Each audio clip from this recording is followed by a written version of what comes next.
નમસ્કાર મિત્રો, વાત કરીશું આજના તાજા સમાચારની। પ્રધાનમંત્રી આવાસ યોજના એ કેન્દ્ર સરકારની મહત્વાકાંક્ષી યોજના છે।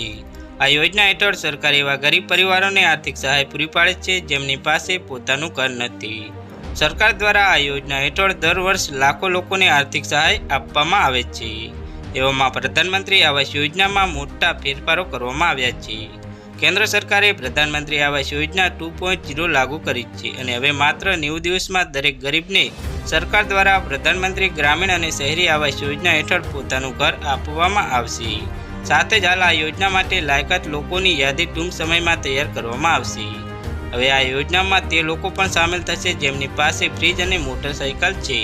સાથે જ 15,000 રૂપિયા સુધીની માસિક આવક ધરાવતા લોકો પણ લાભાર્થી બની શકશે।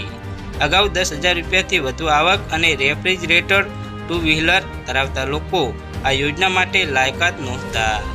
આ વખતે તેમને છૂટ આપવામાં આવી છે।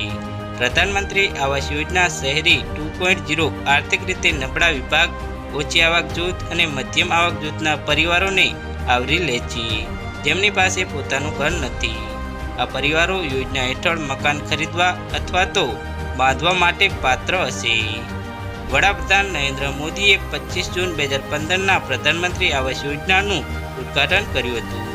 ત્યારે પ્રધાનમંત્રી આવાસ યોજનાનો મુખ્ય ધ્યેય એ હતો કે ગરીબી રેખા નીચે જીવતા દરેક પરિવાર પાસે પોતાનું ઘર હોવું જોઈએ જેથી તેમને ભાડા પર ઘર ન લેવું પડે।